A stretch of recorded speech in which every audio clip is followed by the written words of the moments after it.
I mean, Miss Casey. Yes. Uh, on a on a side note, at 12 o'clock, I'm gonna have to step away for 1 minute because I got to clock in Okay. on another thing. Yeah. Okay. Thank you. Okay.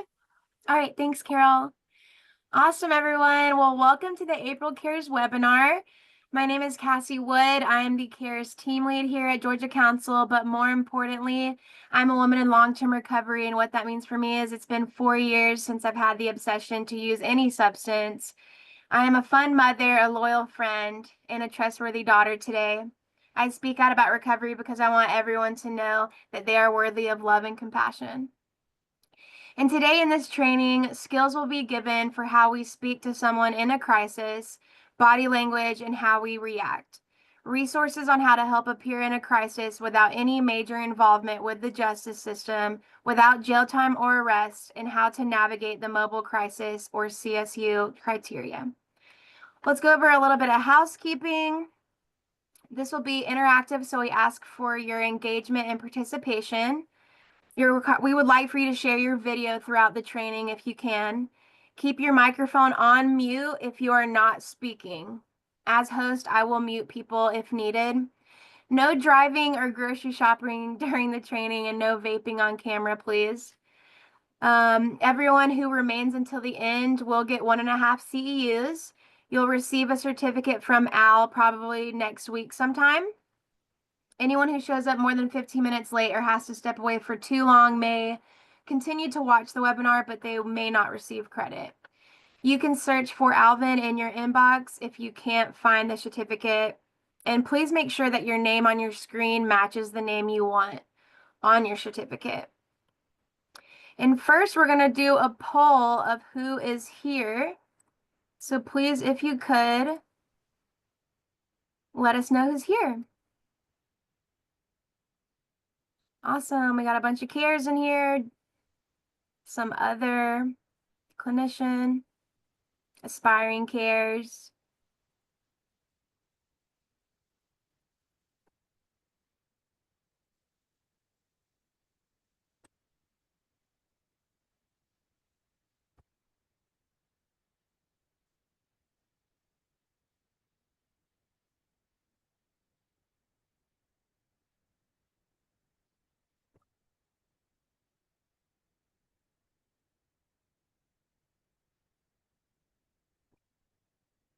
All right, I think that's mostly everybody.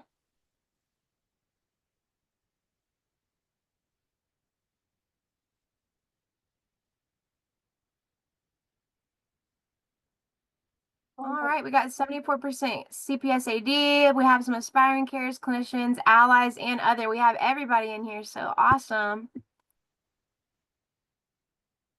There's the results.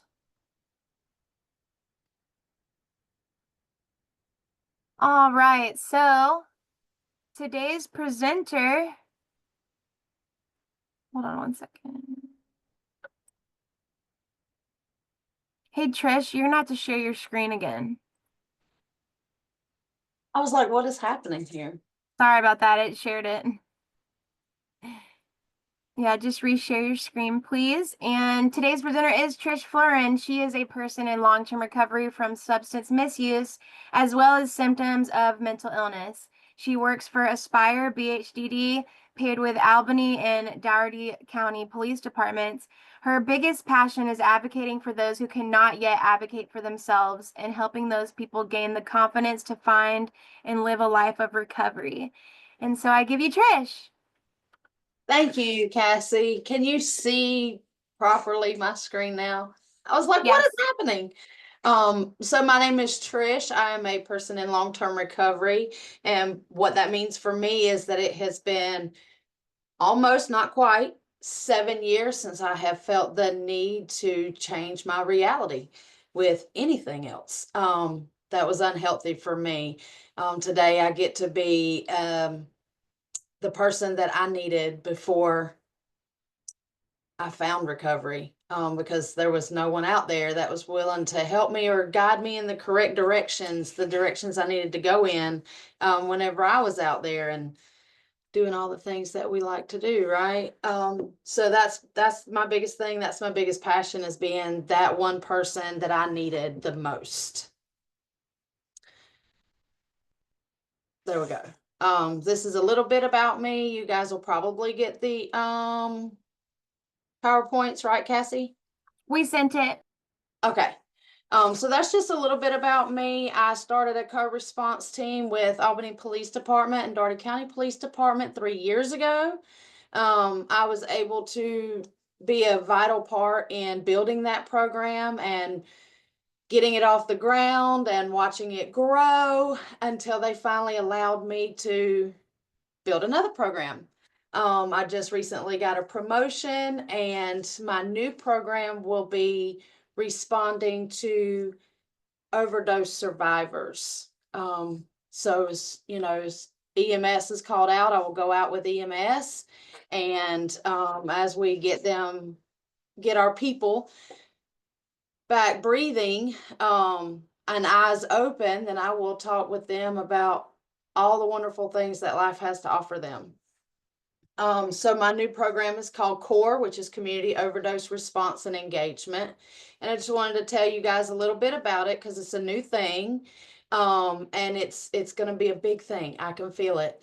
So CORE is a special team that consists of 2 certified addiction recovery empowerment specialists who serve as recovery coaches paired with emergency medical EMS and the emergency department to respond to individuals post-overdose. The 2 recovery coaches will build rapport with individuals post-overdose and empower each person to create a new way of life by providing support and resources to assist them in their recovery. The team will work hard on harm reduction efforts in the community to prevent overdose or reoccurring overdose situations from happening. Education and support will also be provided to family members or friends after overdose occurs to help build a good support system for each person who has an opioid use disorder and experiences an overdose. It's a pretty big deal. So today what we're going to talk about is how to de-escalate a mental health or substance abuse crisis. Some of the warning signs of a mental health crisis that will need immediate attention, like say something, right? They attempt or threat to harm or kill self or others. They avoid social activities, uncontrollable highs, delusions or hallucinations. There's extreme withdrawals, serious sweats during cold temperatures, angry outbursts without cause, severe pain in the body. Like that's some of the things that you feel, right? And that's also with that one, that can also be with substance abuse. Not eating or sleeping for several days in a row, verbal and physical abuse, and prolonged inability or anger. And you guys, anytime you have any kind of questions about anything, feel free to raise your hand or put it in the chat, and I will try to answer those, and Cassie will help me keep up with those in the chat so that we can answer your questions. So some behaviors or signs that can be noticeable. And you know, you want to keep in mind too that it's not like oh, well, I have this one thing, so I must be in a crisis, right? That's not necessarily the case. Usually it's going to be like 5 or more of these things is what would constitute a crisis. So you get angry quickly, snappy, irritable behavior, intolerance, being extra quiet when you're usually talkative. I'm a big talker. So when I get really quiet and people walk by me and they're like, she didn't say anything, they know something's going on, right? Being talkative. Oh, I just said that. Being talkative when usually quiet. Lack of motivation to perform activities, changes in eating habits, constant negativity, or being overly positive. A lot of these things, like we don't typically think, oh, well, they're in a good mood and they're bubbly and they're really happy today, right? And we don't think that's a crisis, but it actually can be a crisis. Denial, isolation, or dropping hobbies, you know, things that they normally would like to do and now they're no longer doing that anymore. And then there's risk taking, you know, they're stealing, they're trading sex for drugs, driving too fast, things like that, financial problems, and then of course hiding things. That can be a little issue too. So now here's the important thing is how do you respond to someone in a mental health or a substance misuse crisis?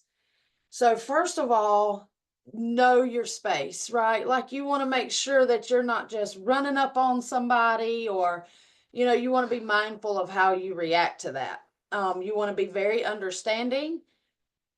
You want to be empathetic, and listen to actually listen, not to respond or try to fix. Validate their feelings because, feelings are only temporary, right? But they are valid in that moment because that's exactly what that person is feeling. You want to offer support. You want to keep a safe distance. And I always say like 6 foot, but really you want to extend out your arms and you want to go a foot outside of that. And that's for all kinds of reasons, right? Like not necessarily that someone in a crisis is going to be violent, but many reasons why you want to keep some distance. You don't know what their triggers are. You don't know what kind of trauma they have been through.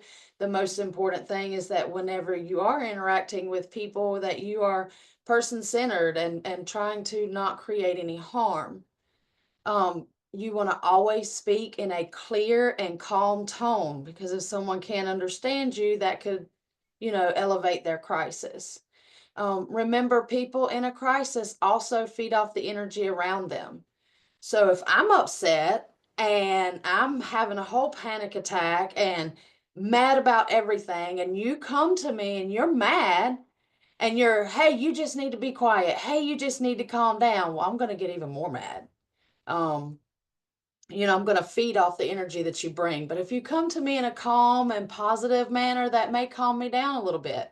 And one little trick that I've always noticed is if I speak a little quieter to someone who is yelling and fussing and screaming, if I'm just a little bit quieter, they tend to stop fussing a little bit and stop at least screaming and yelling, because they're trying to hear what I'm saying.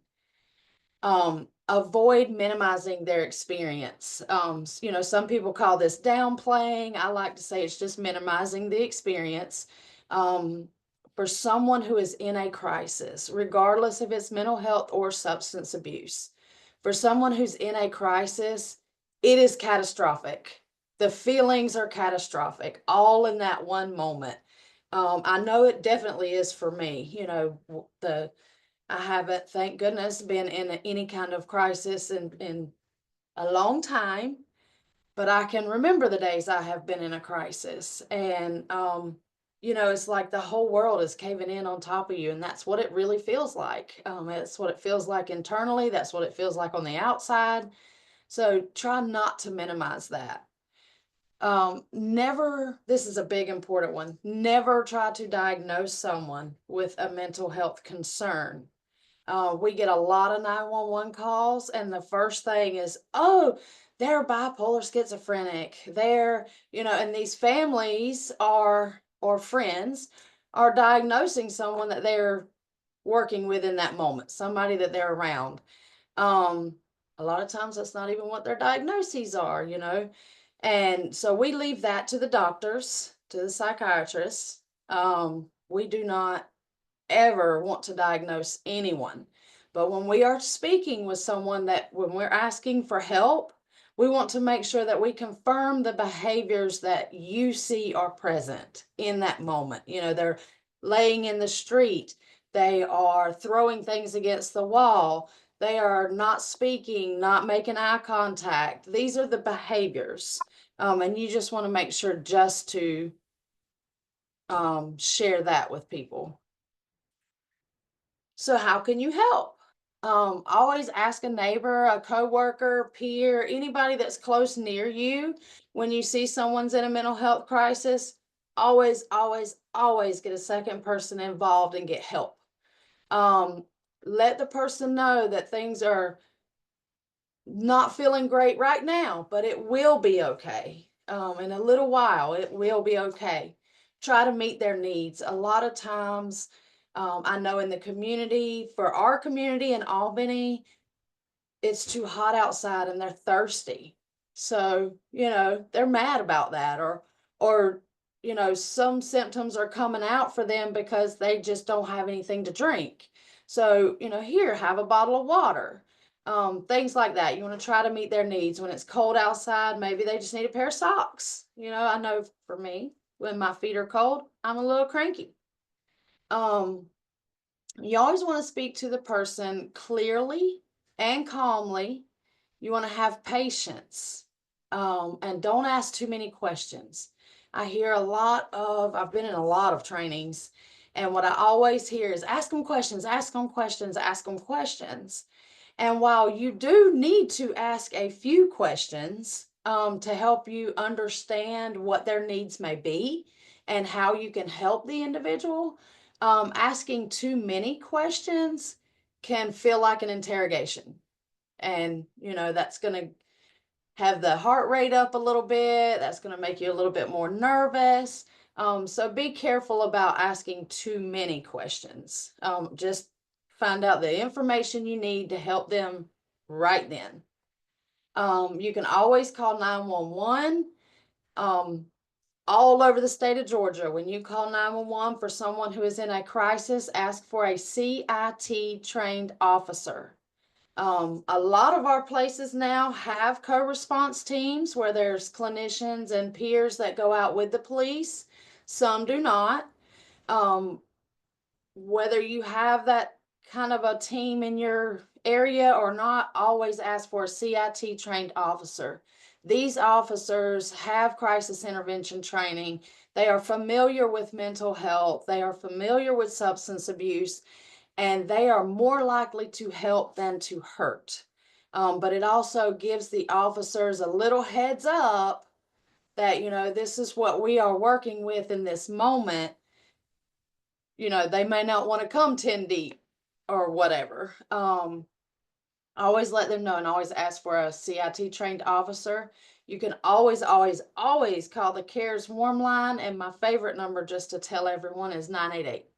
You need it, call 988. It is definitely there for us. And then you got to think about what you say, right? You always want to use person first language. So you may want to say, oh, well, they died by suicide, instead of they committed suicide. You always want to describe their behaviors versus throwing out diagnoses. We always want to avoid that. Like, I'm going to say that probably a bunch of times during this training, because it's so important not to diagnose people when we don't have the credentials for that. You'll hear me say a lot, we are working with, we are not dealing with people. If you're dealing with somebody, that kind of gives the impression that you're not really wanting to be there to help. But if you're working with somebody, that means you're side by side with them. You are going through the things with them to help them come to a better place. You want to avoid labels such as junkie or they're crazy. You want to avoid those terms at all costs, especially when someone's in a crisis. And you want to speak to people by using their name, not their diagnosis or accused diagnosis, or even what you assume. Something that I'm learning more about every day is our LGBTQ plus community. And I have learned that instead of just walking up and saying, yes, ma'am, no, ma'am, yes, sir, just walk up and say, hey, what would you like to be called today? What would you like for me to call you? Because some people's names are not the same as what their government name may be. So just, it's okay to ask somebody, what is your name? What would you prefer me call you? My name is Patricia, but I do not like to hear that name. So I prefer you call me Trysh. If you only just saw that on a piece of paper somewhere and saw my name was Patricia and you came up to me and said, hey, Patricia, I might be like, no.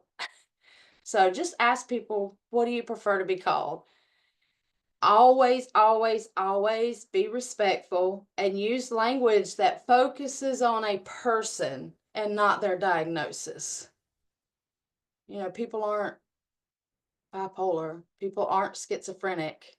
They have those disorders, but they're not that. Okay, so use language that is respectful and inclusive. You want to use gender neutral language whenever possible. You want to avoid terms like sir and ma'am. You want to avoid language that is stigmatizing, such as crazy, junkie, or addict. Language should be used that reflects an understanding of the individual's preference. It is okay to ask somebody what they prefer to be called. Avoid terms like wheelchair bound or confined to a wheelchair. And use, this is a person who uses a wheelchair. Do we have a facility for that or whatnot? Problematic language causes bigger problems, right? Like that kind of makes sense to me. We should remain solution focused and person centered. So we are helping and not hurting. That's like the big thing. And we don't want to create more trauma because we don't know what other people are going through.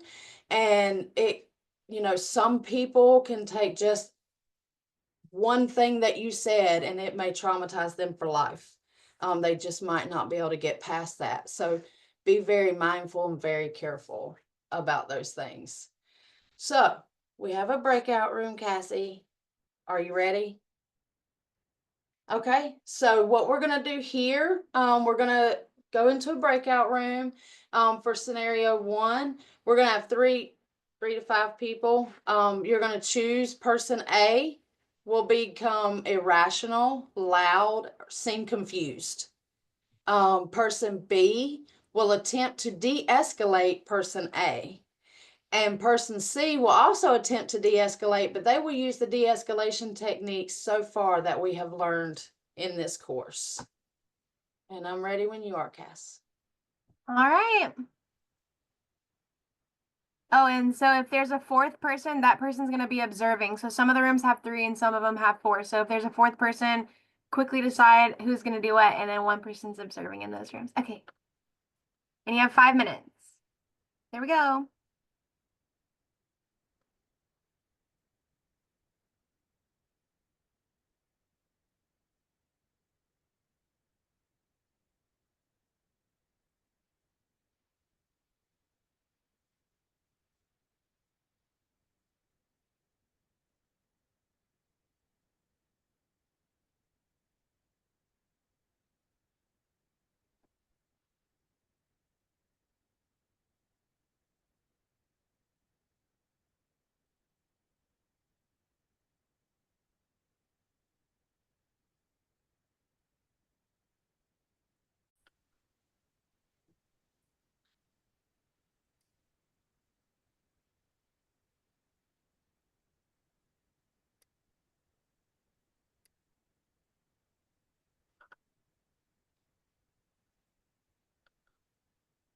Hi, Alvin.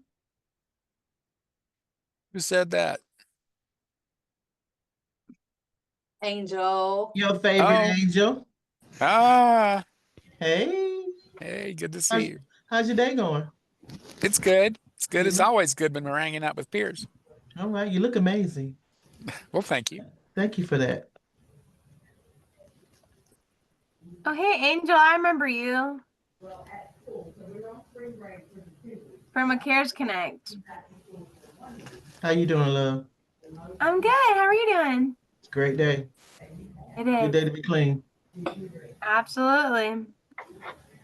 I know that's the truth. That was fun. Thank you for that. I like that. Trish, my people didn't understand me. They didn't understand me. They don't know why. I don't know why. I don't know why they didn't understand me. I keep telling them I didn't want to take all that medicine. They keep look at the medicine. I don't know what happened. Okay.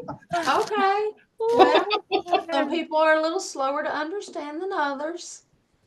Everybody's back. Awesome. Awesome. So how did that feel, you guys? I loved it. I thought it was great. Good way Yeah? to- Yep. You want to share a little bit about your experience? Well, first off, I'm a 98 responder, so I do this for a living. So that was kind of the, I was trying to do what I do every day almost. So, but I think that it just I think that we just have to realize that for me, these people just want someone to listen to them. Really, a lot of times it's just because sometimes the circumstances that I come up on in my job are, I don't know what to do. I don't, I don't always know what to do. But, I think they just want someone to hear them. And so that's what we asked her to breathe. And then, and then maybe we'll talk about resources at a given situation. And I will make those phone calls for you or with you even, better with. And that was my experience with it. I don't want to take up the whole time. So that's all I say. Thanks. Thank you. Yeah, that's so important to communication is 99% of de-escalating a crisis. It's just talking to somebody. Who else wants to share about their experience in the breakout room? Alondria. Hey, Alondria. I want to share that in this situation, I was able to see that sometimes even not having the ability to say anything because the situation becomes so escalated in such a crisis that sometimes not being able to get a word in may be a good thing sometimes, because I don't want the wrong words to come out of my mouth that would inflame the situation greater. So just being able to listen and hear and let the person get what they have to say out matters a lot, even if I don't get a chance to say anything sometimes. Yeah, for sure, right?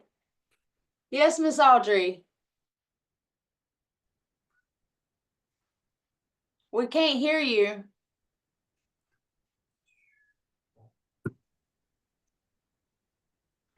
Can you hear me now?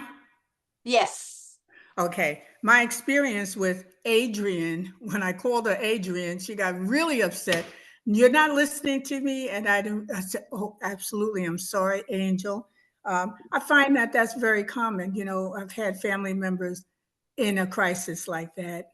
And if you say one thing wrong, it really throws them off a little bit more. So it made me much more aware that I have to be careful when I address them with their names.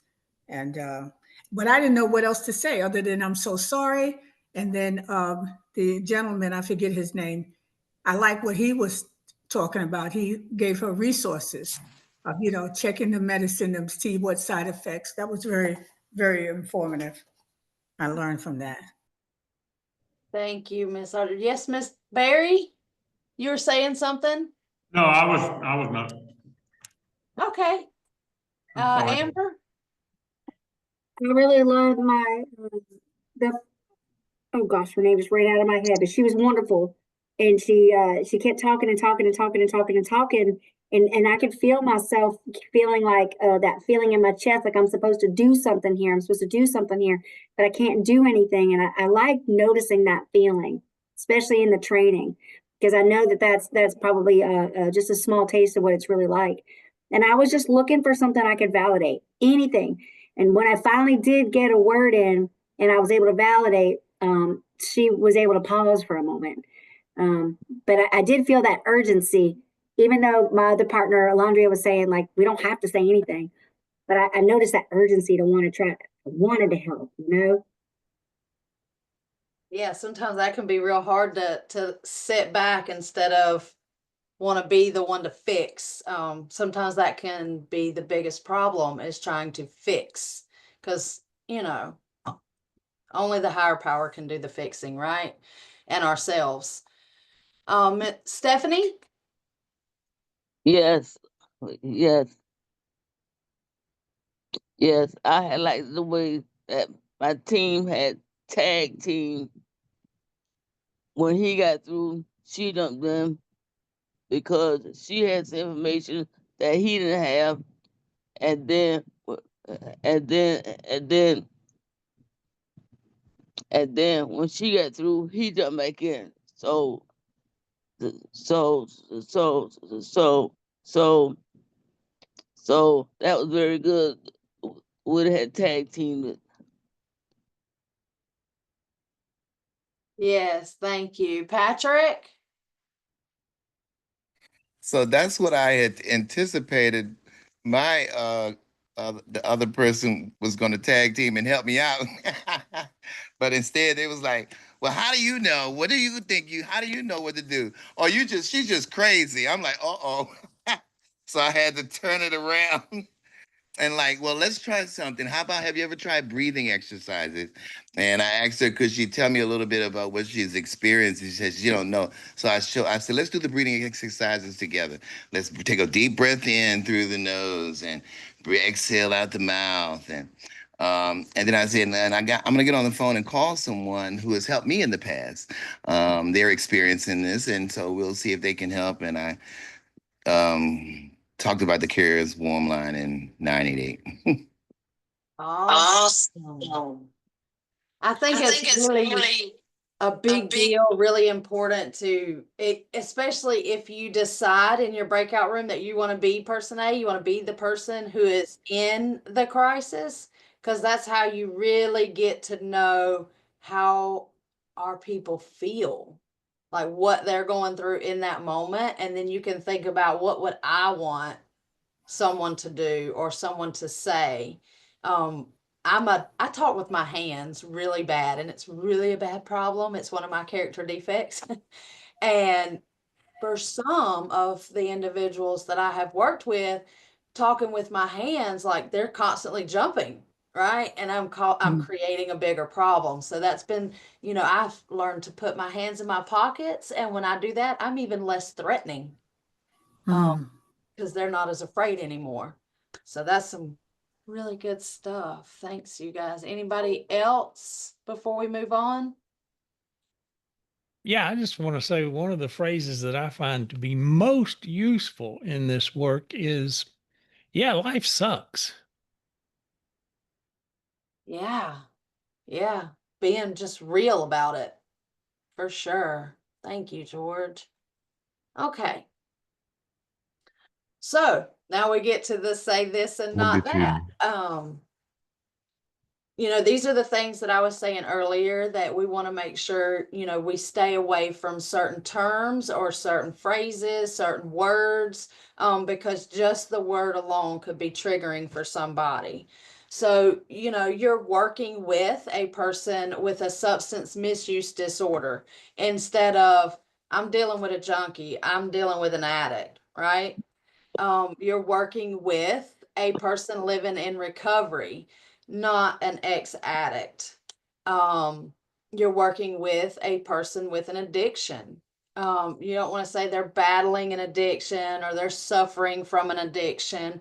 Really, they don't, if they are in their addiction, they may not be suffering. They may not feel like they're suffering. So you definitely don't want to, put that on them if they aren't already feeling that way. You have a person who was arrested for a drug violation. They're not a drug offender. They are not offending the drugs that they are using in any kind of way, I promise. They choose not to at this point. You don't want to say non-compliant, which I know that's a clinical term. Here at Aspire, they love to say, oh, they're not compliant with services. And I'm like, they're just not ready to yet, or they're just not willing to participate in this particular thing, but maybe we can find something else they would be willing to participate in. Our person has maintained recovery. Definitely not stayed clean. You guys, I take a shower every single day. I like to think I'm always clean. So stayed clean is it's a little not, we kind of want to steer away from that one. Had a setback, so they just had a tiny little setback. No big deal. If we say relapse, we are putting a lot of stigma on recovery. Just that one word to me just really crushes everything that we go out here and work so hard to combat. A little setback is it's just a little setback. We don't have to live there. We don't have to stay there, and neither do the people that we serve. And I don't like that last one. So something new that I have learned for our LGBTQ plus community, because I am forever trying to learn how to not do more harm than good. So I've kind of asked some of my friends who are in this community a few things that bother them, a few things that don't, and some things that, you know, I could share. So hopefully we can be more inclusive in the world today. Be supportive of your friends and family who are part of the LGBTQ plus community. Understand that a heterosexual Pride Month or activities are completely unnecessary. And do some research and find out why that's unnecessary. Try not to say things like time to turn gay. I can remember when I was in prison, some of the things I heard all the time was, oh, they gay for the stay. And that used to just aggravate me so bad. This can also be very offensive to other people. So, you know, you want to kind of not use that kind of lingo. Please never use offensive slurs. You know, if you don't want someone to call you that, don't call nobody else that. Be respectful of a person's pronouns. You know, ask, hey, what's your pronouns? You know, do you prefer to go by she, he? Maybe you prefer they. Because everybody has different pronouns. Things associated with femininity does not mean that they are gay. And that was a big one for me. That was a big one for me to learn. Because I know a few people who are, you know, very, very feminine, and they are not, you know, of the community. So you want to not associate that together. You know, that's two totally separate things. Remember that there are more than two genders. Refusing this fact only creates more harm. Bisexuality is a valid identity. You know, if someone says they are bisexual, you respect that, or you should respect that. If someone comes out to you, keep it to yourself. That is the business of that person for who they want to share that with. And if they share that with you and you take and you tell someone else and they've come out to you, that just ruins that trust. It breaks that trust. You're losing that rapport and you're not going to be able to help them. So if somebody comes out to you, use that, that's confidentiality. You know, let them tell it if they want to tell it. If people in the LGBTQ plus community are also human, right? And they deserve the right to feel loved. They deserve to feel cared for and definitely respected. And, you know, because they're just like all the rest of us, right? They're human. We're all people and we're all human. So we want to be very respectful to that. And Cassie, are you ready for another scenario? Yes. Okay. These are my favorite, you guys. And we will talk about it whenever we come back like normal. Excuse me, Trish. Can I ask a question before we? Absolutely. Okay. And how to respond in a situation where you say that where in the listing it says there are more than two genders. How do I respond in a situation where I may work at a place where being able to where making that decision outside the box may create a problem? How do I respond in those environments where I'm, some would say, bound to not categorize the outside categories? So sadly, I understand what you're saying with if I go somewhere and are they male or are they female? Right? Is that what you mean? Yes, and And then how do you say they are in certain environments where there is government funding. So that's where you can say born as, or male at birth, female at birth. That's kind of that's one thing. Is still to me just as stigmatizing, but there's some situations you have to, right? But make sure that the person is involved with you. Let them choose. You know, that's another option. You know, if I'm working with someone and you know, they're born male and now they're female, and I'm trying to help them get into a government facility and it says they have to be male or female, hey, you know, this is what they are doing. Let's fill this out together. And what would you prefer me put on this form? Okay. Thank you. Then you can't go wrong, right? Because they Nope. chose. Thanks. Yes, ma'am. All right. I'm gonna open up. There's still some with 4, so the 4th person will be an observer. Okay. Right, Trish? Yes. And I want to read them out real quick. Okay. So, person A will be extra quiet and non-responsive to any questions or comments, like no eye contact. I know it's probably easy not to do eye contact online, but be extra quiet and non-responsive. Person B will try to get person A to talk about anything. And then person C will use de-escalation skills that are, or techniques that are learned in this training to get person A to engage in a calm and respectful manner. We're ready, Cass. All right.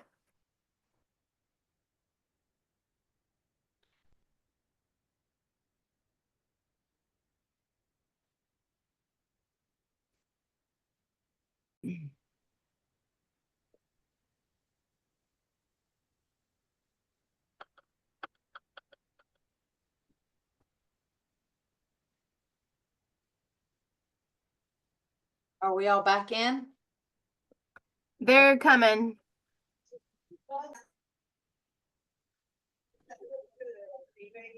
Good. I was not sure because I could hardly hear y'all.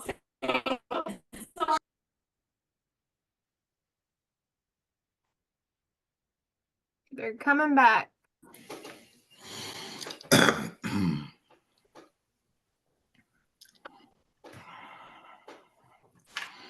Cassie, did you see my message? Yes, who said that, Leah? Yes. Yeah, she popped back in and let us know. Thank you. Before she jumped off. Thank you so much.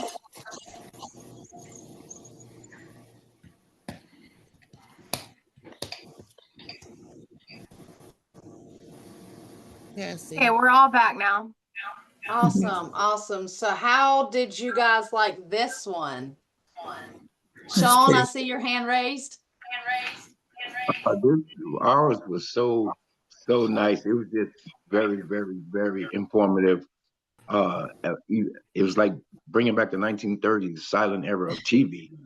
Talking to the quiet now responsive, and then the de-escalator. B.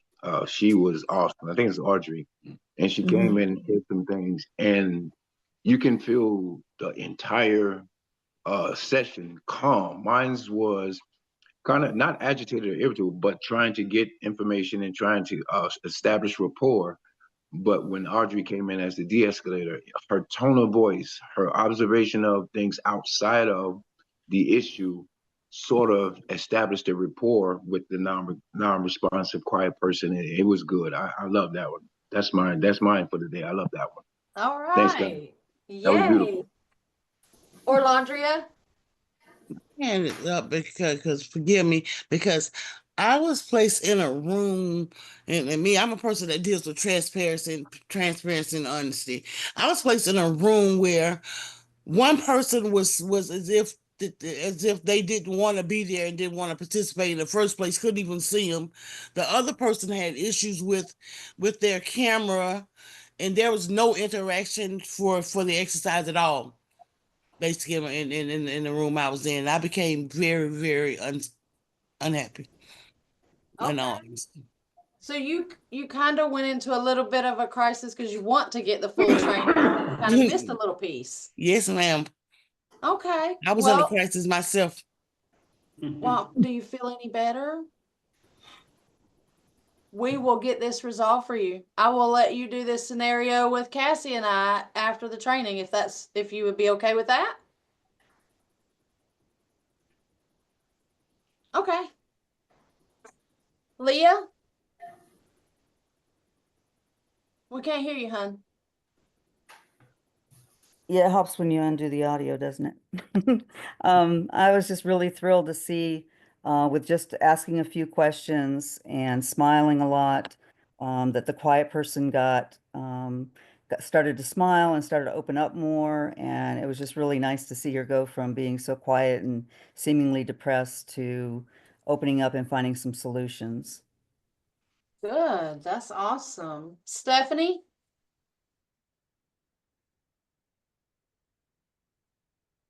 To me, to me, to me, for the most part, it felt kind of unnatural because they couldn't see my body reactions. Okay. Okay. So were you person A, B, or C? A. You were person A?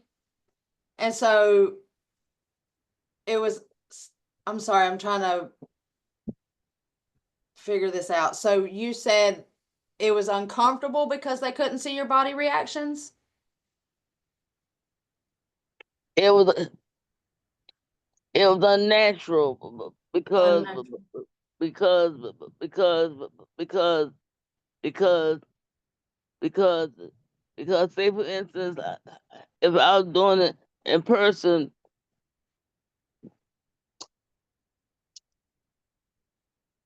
then they could see me not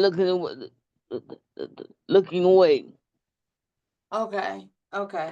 So it would have been easier for you in person than on camera. Yes. Okay. All right. I appreciate your honesty. Latasha, I hope I'm saying your name right. Latasha. Yeah, we kind of got this one kind of confused because I was like kind of observer, and I'm looking now saying it was no observer, but it was kind of funny. It was funny because person B was trying to get person A to talk. And also, it was like all she kept saying she didn't want to talk. And so he just said, I'm going to sit here and just, talk anyway, and he was asking her questions and she was like, I don't want to talk. I don't want to talk. I don't want to talk. So why'd you talking to me? But she was talking and she kept saying, I don't want to talk, but she was talking. And it was kind of funny, but we kind of got a little confused, but we got through it. We did. And it was kind of good though. It was pretty good. And so you'll have that experience too sometimes, right? Like you will have it where someone don't have a whole lot to say and they're like, I just don't want to talk to you.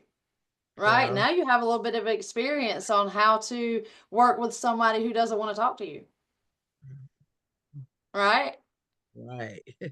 Tia. Hello, Trish. I just want to say I have enjoyed this training so far. It's very informative.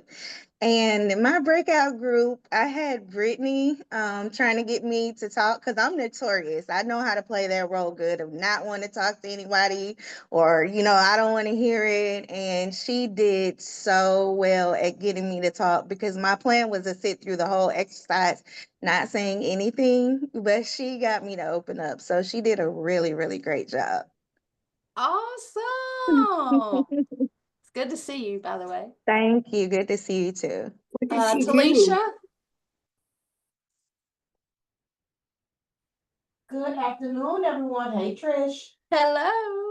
I was the person to try, for them to try to get talk. And as so Tia, I'm very good at that.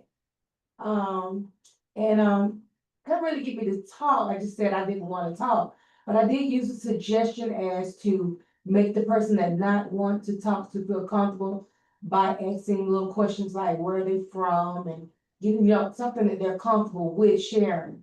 And if we don't know the area where they're saying they're from, well, what is it to do there? Those type of things to make them kind of open up a little bit. So I just used those suggestions, but I wasn't budging either. Yeah, that's always good stuff. It's finding something that is you're not like minimizing what's happening, but you're distracting just enough to build enough rapport to get them to speak to you. That's good stuff, Talisha. Marlisa? I was a person B, and so um so it was very uncomfortable for me because I've I'm a talker and people talk back usually. And so for my group though, I was person A was Avis and person C was Jean. But Jean has this personality to where I think she really just made Avis bust out, kind of bust up in laughter because she has this personality. She was like, "Come on, girl, I know you ain't get dressed just to come all the way down here, put those clothes on." She was just being very like real with conversation. And finally, Avis responded, and she was just like, "They made me come," and she just kept saying that. But Jean kept going with, engaging her. Whereas I was like so lost. I was complimenting her glasses. I was just grasping her straws, and I was like, "Lord, what do I do?" So I appreciate the opportunity to practice this scenario because I got to see something in action that I honestly felt like would authentically could be something to store in the toolkit to engage with another person. Because I mean, they got down. I had a really good team. So Awesome. Yeah, that's kind of the purpose of the scenarios. That's like my favorite part is the scenarios because you get like, even though it's role play, you are getting some experience of something you have not yet or have not experienced a lot of. And you can figure out different ways to approach that, what works and what doesn't work, right? Thank you, Marlisa. Delaire, I don't know how to say your name. I'm so sorry. I'm Valerie. Valerie. I got it now. Thank you. I'm sorry. Well, Okay. Yes. I work at MARTA downtown Atlanta at the main train station. So we get a lot of people that do not want to talk at all. In so many ways, they're just refusing services and continue on the train. So this was a good opportunity for me because I just, I just went into my mode of trying to get them to talk and to find out what is it that I can do with them. So I was the de-escalator and I was very transparent because he needed shoes, but we didn't have any shoes. We did have socks, but we didn't have shoes. So I didn't get a chance. We ran out of time, but I wanted to walk into the shelter so that they would be able to assist him with shoes. But I did get him to talk. I told him it's going to be cold tonight. I wanted to make sure that, when I left him, that he was going to be okay. So, and I just gave him the real feeling of, what to expect if he didn't talk to me, what disadvantages would happen. And I just wanted to make sure he was okay before I left him. And I think that the warming of letting somebody know that you genuinely care and you want to make sure that they're okay really breaks the ice for me in talking to people that absolutely don't trust and refuse services. oh yeah, that's good stuff. I like that you use they needed shoes, but we didn't have shoes. We had socks. Maybe they need 3 pairs of socks to put on since you don't have shoes, right? That's that problem solving. That's that being in the solution. That's good stuff. Jody?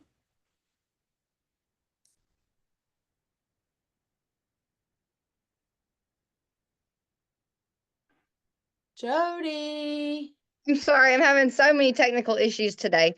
But this is like a common theme for my day. But yeah, so I think ours turned out okay because my camera is not working right. So it does throw things off, I think, when you can't see the other person. And I also overthink things. So I was like trying to get more of a context of what was going on. But she did a great job of not talking. So I was just trying to like maybe not give super specific questions, but things just like maybe I don't know if today is a good day for you or not, but what would a good day look like? Just trying to like change the subject, get her to open up, become more comfortable. And then also like my experience working in the ED has taught me that when in doubt, mention food. Like lots of times people are open to a snack or something. So just checking to see if she'd had anything to eat or, and then just little things like that. Thank you. Yeah, food is always a deterrent. Like we all like food, right? I know I do. I love food. I love to eat it. Thank you, Jody. Patrick? Hello. Mine's kind of similar to Jody. She didn't want to talk. She was just looking, and I I asked her on a scale of 1 to 10, could she tell me where she was? And she held up her finger as 1. And I asked her what could we do to make her get to a 3. And I also kind of did what George said, like I understand every day, it's not going to be a great day. It may not be a good day, but I commended her on just showing up to sit with me.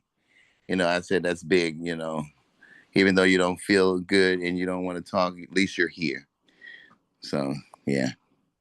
Yeah, that's that building that trust right there. If she's willing to stay there and sit with you, Yeah. Eventually, maybe you would have talked her into talking.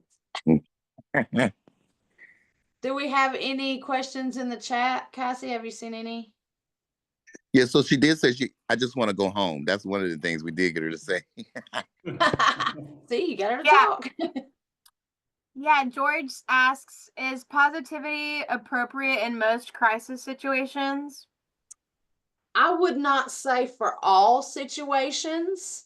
While I love positivity and I love being positive, someone who is in an overly positive crisis state, you probably don't want to add to that, right? And then sometimes when someone is really in a low spot emotionally, being extra positive may make them feel worse. So you just kind of want to read the room, be familiar. You won't know exactly who each person is, right? You won't know their history necessarily, or you don't walk around with their treatment plans and things, right? So you might not know. So I always like to say, like, for the first thing I ask everyone is, what would you like for me to call you? And, sometimes they don't talk. Sometimes they do talk. Sometimes they cuss me out for asking them what they want to be called. But I have noticed that sometimes being positive is not the appropriate thing to do in a crisis situation. Sometimes it does help. You just really want to feel the person out before you start being positive or negative. You just kind of want to stay neutral until you figure out what may work best for them. And you can tell that by how they de-escalate. If they start to relax, and you can tell when someone starts to relax by looking at their facial expressions, by the the way their posture will change. Somebody might be like this, and then when you see them relax a little bit, and then you can kind of like bring your personality in it and be real. But I would say positivity is not always appropriate in crisis situations. Michelle? Yes, I just wanted to say we didn't do the exercise, but we had a great conversation about what we would do. It was just, and then time got the best of us. But I felt that we were all engaged. It was a really good experience. We actually ran out of time to speak and share. So I love that everybody spoke in our group. So good job, group. And but it was helpful, the things that were talked about, and I think they were. But it was. And sometimes one thing I had said with is just being not saying anything, just be as quiet as the person that's next to you, but being eye level with them or lower than them instead of being above them. And even if you're 10 feet away from them, being at that same level can give that comfort. It's and we had gotten a stray dog last night. I told them that, and just building that trust. And you can't really speak loudly to a dog because they're gonna they're gonna react that same way. So it is the calming. You have to, and positivity is not always honest, being honest, saying, yeah, life does suck. Or just like things that are, what you're going through is hard. And I can't say I know what you're going through, but I'm here to walk with you through it as far as I can go. And that's it's just knowing somebody's there to walk with you through that moment is comforting as well. It may not calm down completely, but being quiet but present is a very effective that I've been experienced in my life. So if I said Yeah. anything else wrong, anybody else in my group, if you want to share. So I think George says something about sitting in the suck. He can tell us more about that. Hey, Steph, yes. Hey Trish, Karen has a question in the chat. Do you deal with crisis on the streets the same way you would with someone who is in jail, or do you have any other tips on how to handle a crisis with inmates? So, going from riding with the police and being in the jail, it does look different, right? Because when you're out on the streets, that is completely uncontrollable. It is also unpredictable when you're out in the community. So you never know, like it may seem like it's safe scene, and then next thing you know, somebody's coming around the house with baseball bats or guns or whatever be the case. In each jail is so different with their guidelines and their rules, what you're allowed to do and what you're not allowed to do. But what I will say is I handle every crisis situation that I encounter the same way. I start with conversation. That is the most important thing, because if you can de-escalate somebody with just conversation and nobody has to put their hands on anybody, you are reducing the risk of creating more trauma. I do know that sometimes in the jails and the prisons, they have, CERT teams and all these things where that's immediately, somebody starts yelling and screaming and it's take them to the floor. And in that situation, I'm going to say that education is the key, and educating the, COs and all the people who work in the jail on what crisis is and what crisis looks like, even just mental health. Educating the officers that work in your community on, crisis intervention. Encourage them all to get CIT trained. Like, that's the important work that we have to do so that we can stop some of the stigma behind mental illness and substance misuse, and then B, we can, greatly reduce the amount of people who suffer from trauma from uniformed people who are not yet educated in how to work with somebody in a crisis. I hope that answers that question. Stephanie? I had a question on one of the papers. It had the symptoms of if somebody was in crisis, and you said that they had to have 5 or more. Have you? For a serious crisis, yes. So we're talking about, typically these would be crisis situations where on a regular day, or what has always been done, was we'll just write a 1013 and send them to a crisis unit. I hate 1013s. So have you ever encountered someone who has actually been in crisis, but it only checks one box? Because I work in a rehab, and we had a client, and she's still there, but you can tell like she's struggling, but she doesn't have 5 or more. She only has like 1, maybe 2. So if they've only got 1 or 2, those are a lot easier to de-escalate. You can talk with her and help pull her out of that state. That's to, you know, I'm not like a doctor or a clinician, but from my experience and from a peer's perspective, you know, if I've only got one or two, even if I've got four things going on, it doesn't necessarily mean that I'm in a crisis. It really just means I need some attention. I need somebody to notice. I need someone to help me figure these symptoms out, see the symptoms I'm going through, and help me navigate those symptoms so I can live with what I'm going through instead of it holding me back. I hope that answered that question. Latasha, I'm gonna get your name right. It's Latasha.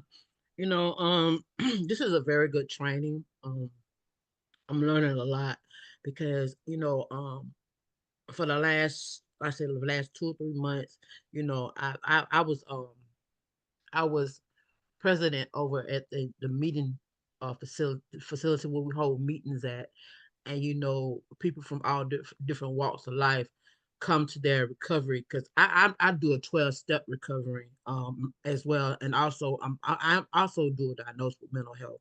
I take medication, and you know, when somebody in the past, when somebody have called me crazy or called the police on me, because I have had episodes too as myself until I got with information that I have now in the last 7 to 8 years to how to cope and deal with, you know, what's going on with me. And I have had a couple of episodes that happened over to a facility where we hold our meetings at, and a lady locked herself in the bathroom and she was in there washing herself up, I guess. And, you know, she wasn't in her right mind, and people was coming at her different types of ways and open the bathroom door. Y'all call the police. Just come. I told them, y'all stop it. Y'all stop it. Don't do her like that. Y'all just stop it right now. You know what I'm saying? And she locked the door so nobody can come in. And she was hollering and screaming through the door. Oh, y'all coming through him. I know y'all trying to get me. And I knew what was going on because I've been there before, but they didn't have no empathy for what, or no sympathy for what was going on. But I knew, and it kind of touched me. So I knocked on the door and I let her know who I was and do she need help. You know what I'm saying? And she said, if I let you in, don't nobody come else behind you. I said, yes, you can let me in. So I went in there and I locked the door behind me. I asked her, well, she's okay, you know, and I asked her how long was she gonna be. And she told me how long she was gonna be. And I locked the door behind me, let her finish doing what she was doing. And they was like, you gonna call the police? I said, no, just leave her alone, let her have her moment, you know, because you don't know what a person going through or what they on the street or what they have, because I done been there before, you know, and I know what it's like, you know, and some people just don't have they feel they don't have a problem, you know. I'm very sensitive when it comes to stuff like that because I've been dealing with this way before the drugs, you know what I mean? Way before I got into that lifestyle, you know. I was dealing with mental health as a kid, you know, and people don't know what people going through or what's going on, you know, and I still continue to live with this every day.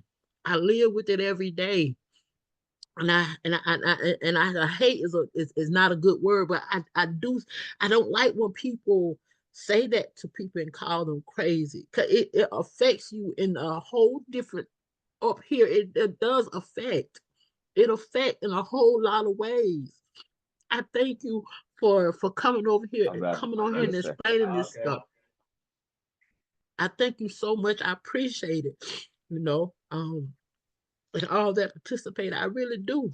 And I just want, you know, everybody to get something out of this because it can help and go a long way with this.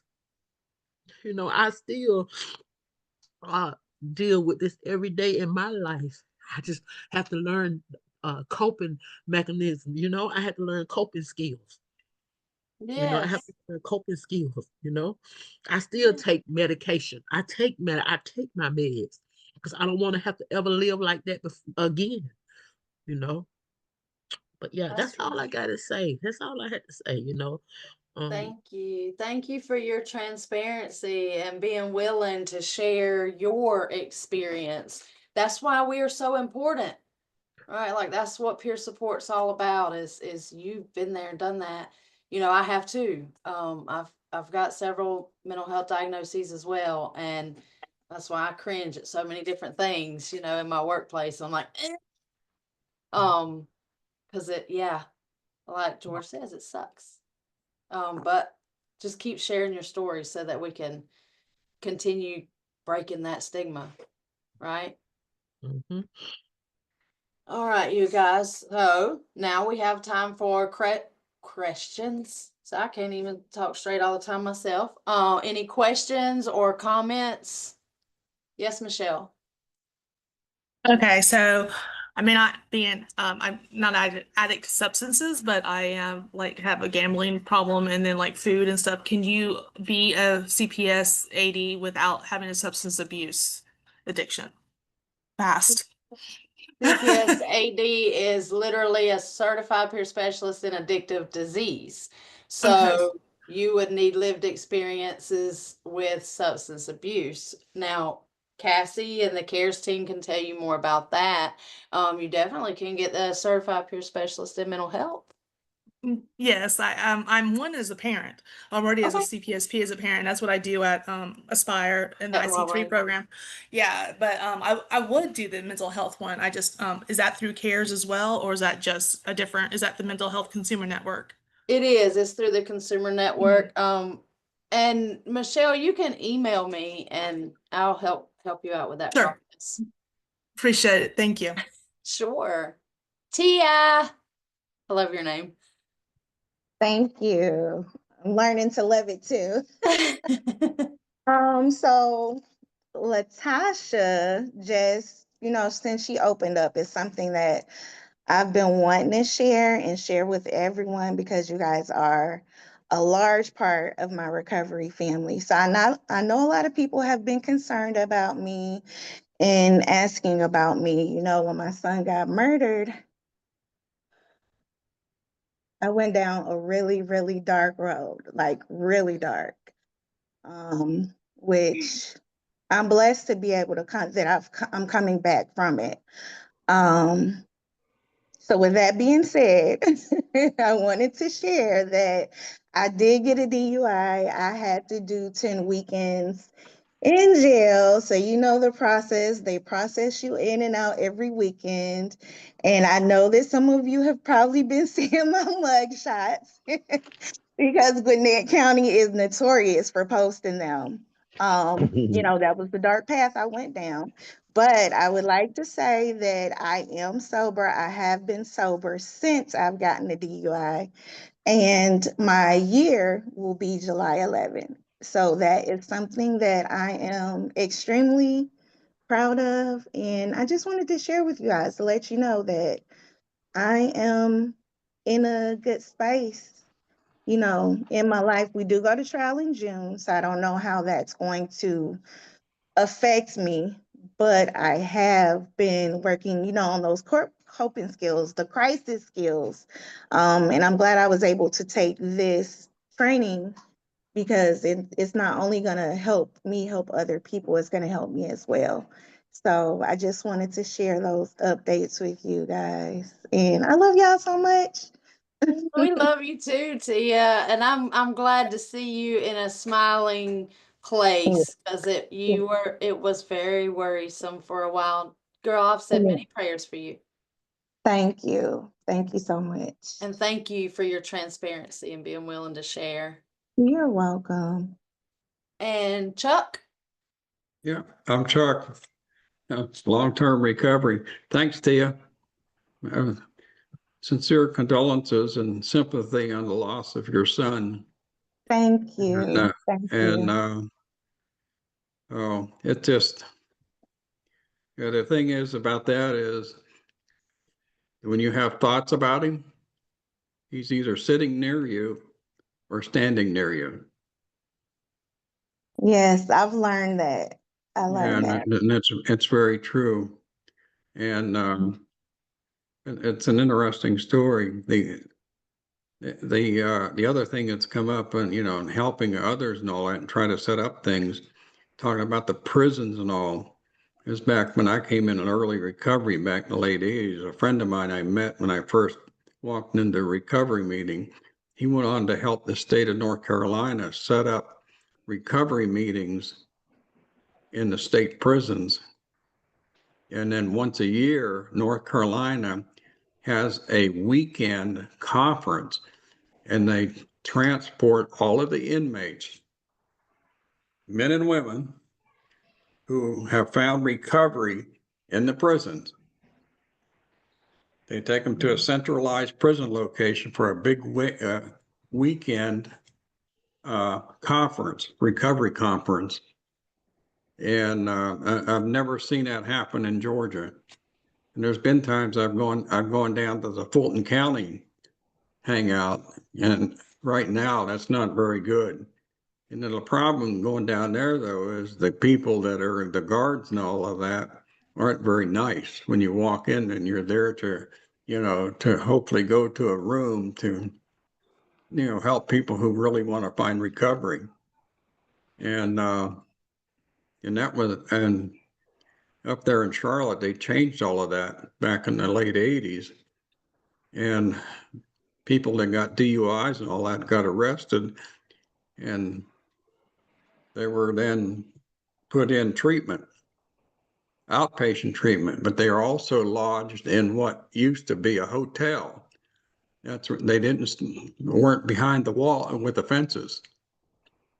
And it's really amazing. And that was all modeled after how the Maricopa County in Arizona prison system started out doing that stuff years and years ago. It's a lot of fun. But then the other thing that you mentioned about your DUI to you is this is several years ago. I got a phone call one night on New Year's Eve, and it was a lawyer. And he called me and he says, "Can you tell me where this recovery meeting is in this fellowship hall of this church down here in Decatur?" And I said, "What's going on?" He says, "I was in a courtroom with my client who got nailed for a DUI, and the judge told me that I was to take my client to this church, to the recovery meeting." And I says, "Who was the judge?" And I chuckled because I knew who he was because I attended a lot of meetings with him. And I said, "What else did he tell you?" He said, he told us in the courtroom that if I was not sitting in the front row of the meeting, because the judge was going to be hosting the meeting that night, and if me and my client were not in the front row, he would get up on New Year's Day and sign a warrant to have my client arrested for not following court orders. And then the guy was talking to me from his car. Hey, 'cause I Chuck, asked we're where he going to lived. have to wrap it up. We're Yeah. running out of time. Yeah, just be a second. So the guy, the client came out and he said, "There's somebody in the back room back here in his fellowship hall that's making coffee." I said, that's where you go. Thank you, Chuck. Thank you, Chuck. Thank you, Alvin. All right, you guys. So here's some contact resources. You can always contact me if you need any kind of advice or direction or suggestions. I really prefer to say suggestions because you don't have to do what I say. This is my personal phone number right here, so don't give it to any clients. And then of course my office number is there. We have our crisis intervention line, which is 988. And there's the number for the CARES warm line, just in case you don't know it. And of course, for emergencies, you always want to call 911. And they sent out this PowerPoint to everybody. So you guys do have the information there if you need. And that's it. Thank you guys. This was a great training and I've learned some things and I'm going to be updating, of course, for next year. You've done great and I appreciate y'all's attendance and your transparency. Is there any thing we have to do, like a survey or anything? I didn't see anything in the chat. No, we will get your attendance off of Zoom, and the certificates will go out either tomorrow or Monday. Okay, cool. But if you have Hi, any Alton. suggestions, feel free to email me with any suggestions or anything that we can do to make this training much better. Okay. All right. Thank you so much, Trish. That was such a great training, and we will see you all soon. Okay. Bye. Enjoy. Thank you, Bye, Trish. Great everybody. Be well.